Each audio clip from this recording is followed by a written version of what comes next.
आओ मैं आपको एक कहानी सुनाऊं शहर मदीना की। सैयदना सिद्दीक़ अकबर रज़ी अल्लाह ताला अन्हु का दौर है कि कहत पड़ जाता है और लोग दाने दाने को तरस जाते हैं।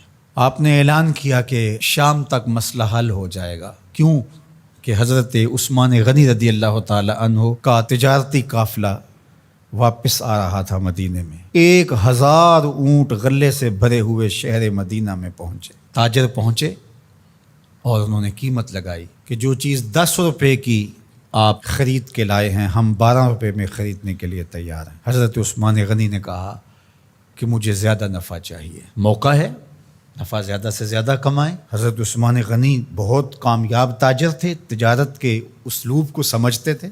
कहा मुझे ज़्यादा नफ़ा चाहिए। उन्होंने कहा कि 10 रुपये पे 3 रुपये ले लें।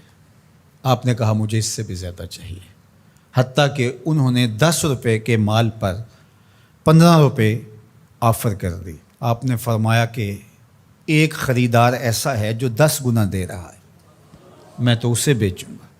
उन्होंने कहा कि वो ख़रीदार कौन है जो 10 गुना दे रहा है, 10 रुपये की चीज़ 100 रुपये में ख़रीद रहा है तुमसे। तो हज़रत उस्मान गनी ने अपने गले के इंचार्ज से कहा कि ये सारा गला मदीने के गरीबों में बांट दो, मेरा रब मुझे 10 गुना इसका अजर देगा। ये है सौदा, ये मौका आया है कि ऐसा सौदा किया जाए।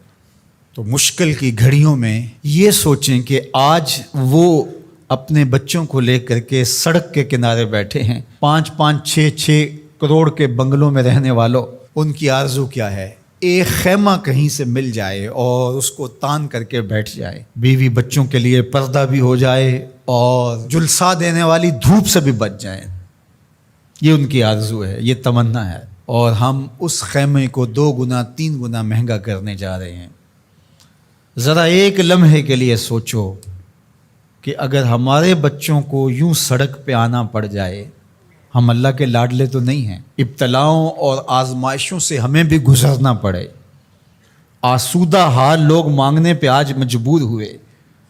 जो खुद बांटा करते थे, दिया करते थे, आज अगर कितार में वो लग के खड़े हैं तो क़यामत नहीं है, तो ये क़यामत यहाँ भी तो आ सकती थी। तो आज 2 गुना 4 गुना करने वाले ज़रा एक लम्हे के लिए सोचें कि उनको अगर यूं खड़ा होना पड़ जाए धूप में, जुलसा देने वाली धूप में, अपने बच्चों को लेकर, अपनी बीवी को लेकर, अपनी शहजादियों को लेकर के, तो बताओ क्या मिजाज होगा। तो ये मौका इस तरह की कमाई करने का नहीं, आखिरत की कमाई करने का है। ये मौका उन गरीबों की दुआएं लेने का है। ये मौका उन दुखियारों की, लाचारों की, परेशान हालों की, मजबूरों की, उन फंसे हुए लोगों की दुआएं लेने का है। दूसरी मेरी गुजारिश उन लोगों से है जो बेचारे सैलाब में फंस गए और अल्लाह ताला जल्ला शानहू ने उनको मौत के मुंह से निकाल करके ज़िंदगी नसीब फरमाई। अगर उनको ज़रूरी अशियाए खुर्दनी मिल जाती हैं और एक खैमा ज़रूरत का मिल जाता है तो वो इस पे इक्तफ़ा करें और जो यहाँ से जाने वाली मदद के लिए टीमें हैं उनका साथ दें और आगे उनको उन इलाकों में ले कर के जाएँ जहाँ अभी मदद नहीं पहुँची और लोगों की शदीद ज़रूरत है।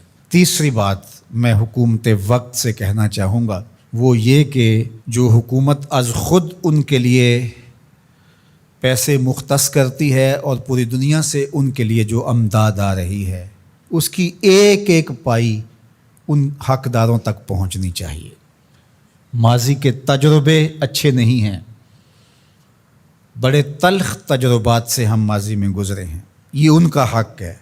चावल का एक दाना भी अगर तुम्हारे पेट में चला गया वो तुम्हें चैन ज़िंदगी भर नहीं लेने देगा, तुम्हारी नस्लों को भी उसका हिसाब देना पड़ेगा। इसलिए जो भी मदद आ रही है उन लोगों की अश्कशोई के लिए वो 1 रुपया है या 1 लाख रुपया बनता है फ़ी कस के हिसाब से, पूरे इंसाफ के साथ, दयानतदारी के साथ, शफ़ाफ तरीके से उन मजबूरों तक, उन लाचारों तक, उन मफलूकुल हाल लोगों तक।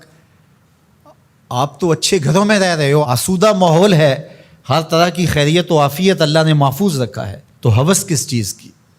उन लोगों तक पहुँचाओ जिनके मकान भी पानी में बह गए। अल्लाह की रज़ा के लिए ये काम करने का वक्त है और इस मुश्किल वक्त में انصاف کے ساتھ، شفافیت کے ساتھ جب حقداروں تک حق پہنچے گا تو عرش کا مالک بڑا راضی ہوگا، پاکستان کے حالات بدلیں گے۔ لیکن ماضی جیسا تجربہ ہوا تو اللہ کی ناراضگی ختم نہیں ہوگی۔